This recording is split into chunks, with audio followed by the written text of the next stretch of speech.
America Looks Abroad, presented at this hour on Sunday afternoon by the officers and staff members of the Foreign Policy Association. This nonpartisan organization, which is open to all who are interested in American foreign policy, offers accurate information on current world events. Can America defend its neutral rights? Is the question which will be discussed today by Mr. David H. Popper, Research Associate of the Foreign Policy Association. Mr. Popper. Good afternoon. During the last fortnight, the British Empire, like Germany, has been running into some rather heavy weather in its conduct of the war. It has taken a buffeting in the American press because of its treatment of American rights and interests, a point we shall consider in a moment. It is faced with a bitter political campaign in Canada. It has antagonized the Japanese by seizing Germans aboard Japanese vessels, just a few miles off the coast of Japan. Its bid for support from the European neutrals, made by Winston Churchill on January 20th, has backfired sharply. These events are by no means crucial, but they are significant. Our own difficulties with the Allies are to us much more important. We have kept the cables warm with a series of diplomatic protests to London over the violation of our neutral rights. The American notes deal with 4 distinct subjects. First, we have sent a communication on the Allied blockade of German exports, which was put into effect on December 4th. International law permits a nation at war to cut off shipments bound for an enemy country, if these are contraband, that is, if they are of use in war. It does not, however, permit a nation to cut off the exports of its enemy to a neutral country. We therefore have good legal grounds for questioning the British in this instance. Still, it is very doubtful that we will push our protest on this point to extremes. For in the last war, the Allies successfully carried out a similar economic blockade of Germany. We protested, but only for the record. And violations of international law, although they may be illegal at the time, soon tend to become precedents, which others feel free to follow. The second point on which we are making representations to the British is the practice of forcing American vessels to call at Allied ports in order to make sure that no contraband arrives in Germany. As our State Department has pointed out, the Allied contraband control bases are, many of them, situated within the combat area proclaimed by the President under the Neutrality Act. Under our law, this area is barred to American ships and American citizens, so that the Allies are actually forcing American vessels to violate our laws when our ships are diverted for examination into Allied ports. In our second communication on this question, published only last Monday, we vigorously demanded that the forceful diversion of American ships into Mediterranean ports should cease. We were particularly put out because the evidence showed that our ships were detained 3 times as long as Italian vessels in this area. Here again, the textbook rules of international law are on our side. They allow countries at war to stop our merchant ships on the high seas and examine ships' papers there. But these ships may not be forced into port for further search unless there is clear evidence that they are carrying contraband. But once more, World War practice by the British and the French now forms a precedent for their conduct today. So our prospects are not very bright for getting much satisfaction on either the blockade of German exports or interference with American shipping on the high seas. The British may, however, agree to search our ships in Canadian ports outside the combat zone. A third incident on the diplomatic battleground, the exchange of notes on the Pan-American neutrality zone, falls in a different category. This time, the Allies have the law on their side. As you remember, on October 3rd last, the foreign ministers of the 21 American republics met at Panama City and adopted the Declaration of Panama, stating the inherent right of the Americas to see that the waters around the American continent were not disturbed by the hostile acts of any belligerent. What we were trying to do, in other words, was to keep the war out of a broad band of ocean extending 300 miles or more off the American coast, from the Canadian-American border southward, This was a novel doctrine, because international law has always provided that outside the customary 3-mile limit, the seas are a free highway, open to all, for all the legitimate purposes of peace or war. Both belligerents in the European war soon made it plain that they were not going to honor this so-called inherent right of the American republics. The Graf Spee affair indicated more clearly than any words could have done that to make the Declaration of Panama effective, we must either enforce it with our Navy or somehow induce the belligerents to accept it voluntarily.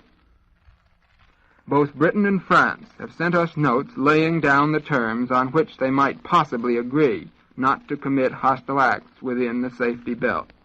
But those terms are so sweeping that they obviously are not going to be fulfilled in the near future.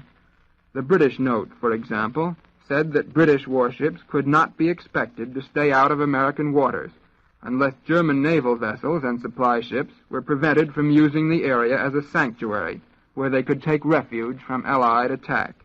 They even proposed that German shipping plying up and down the American coast must be halted, and that all German shipping in American harbors must be laid up for the duration of the war.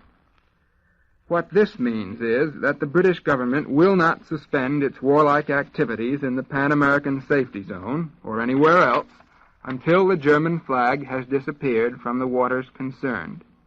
Such conditions are hardly of help to us, for under those circumstances, hostile activities in American waters would cease anyhow, declaration or no declaration.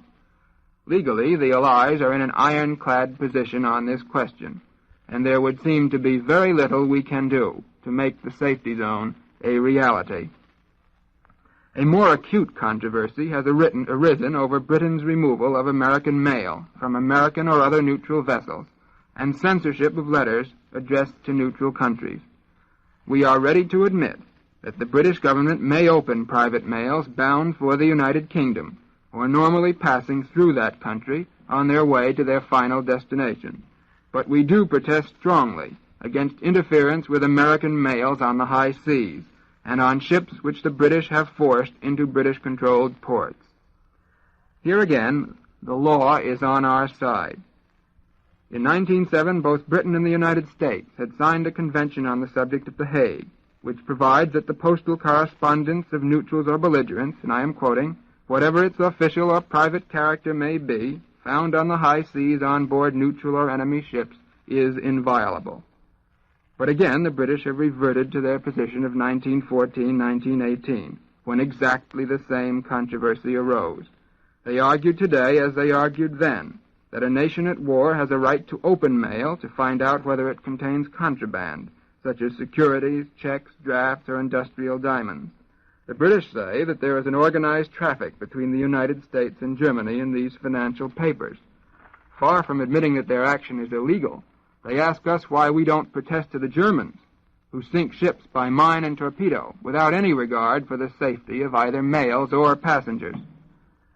On strictly legal grounds, the British arguments really do not meet the point. It is, of course, true that some financial instruments, such as securities, may reach the Germans in first-class mail, but the amount involved seems not to be very large, and the Germans could cash in on these securities without necessarily shipping them to the Reich. International financial transactions can be carried on by cable and wireless as well as by mail. Yet our position, though strong, is far from perfect. In 1916, we covered the same ground in our dispute with the British. At that time, Secretary of State Lansing admitted that mail which contained securities and other financial instruments might be classed as merchandise and seized if it was contraband. Obviously, this was an entering wedge for the British, because it was clearly necessary to open mail to see whether it contained such financial instruments. In other words, we gave our case away at the start. And we did it intentionally, for Secretary Lansing says in his memoirs that our protest was made, quote, half-heartedly, as a matter of form, and with no intention to force the issue, end quote. That was done for two reasons: because of sympathy for the Allied cause, and because of a desire to retain freedom of action if we ever became a belligerent. As a matter of fact, after we entered the war, we ourselves censored all mail touching American ports. so that we cannot logically complain if the British, for example, stop American clipper planes on their way to Europe via Bermuda and search the mails there. Now, these squabbles over neutral rights are bound to create intense irritation against the states controlling the seas in time of war. We, too, are a world power with a first-class naval establishment, and it is not easy for Americans passively to suffer economic losses and personal inconvenience because of a war in which we are not directly involved. But the United States is obviously confronted with an insoluble dilemma. Many of us sympathize with the Allies and do not wish to bludgeon them into changing their war policies, which are for them a matter of life or death. Yet we have rights of our own to uphold. We have yielded many of these under the neutrality law and have done a great deal to facilitate the Allies' control of our overseas trade.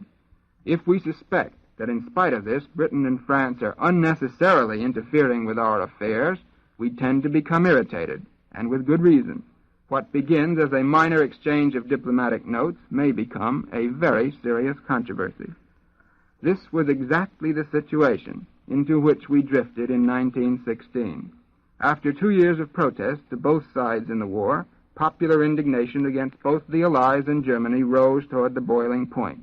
In September 1916, we passed legislation which permitted the President to prohibit the importation of products from Britain and France into this country if they did not cease interfering unjustly with our exports and our mails. We also authorized the President to prevent vessels which discriminated against American goods or shippers from leaving American ports. We never used these retaliatory powers because our anger over the Allied moves was swallowed up in our vastly greater indignation over the German submarine campaign. But today, ironically enough, our neutrality law, by preventing American ships and citizens from entering the combat area in Western Europe, has saved us so far from difficulties of this type with the Germans. What shall we do this time if more and more Americans protest to the State Department against the Allied war policy? Now, it would not be fair to say that this has yet become an alarming problem.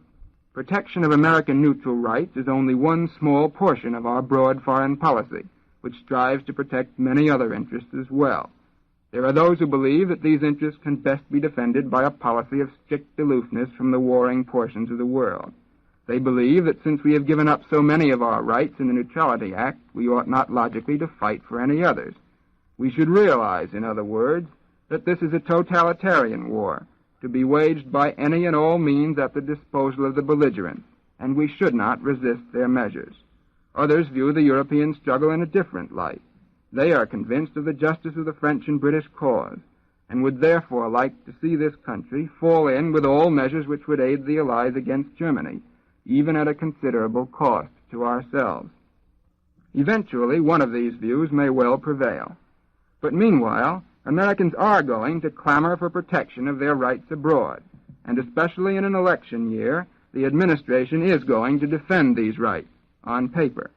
In view of the fundamental sympathies of the American public and the Washington administration, however, we are not likely to do more than protest for the time being. But in the long run, it would perhaps be wisest for the Allies to convince this country that they are doing what they can to minimize the inconvenience and the loss to us.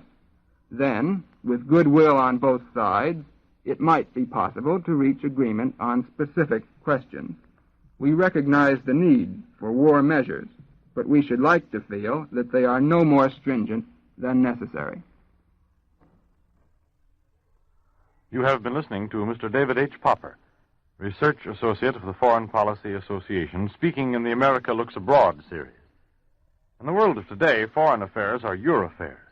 So if you are interested in knowing the facts behind the headlines, send for a free copy of the weekly bulletin written by the people you hear on this program and carrying an article by Mr. Popper.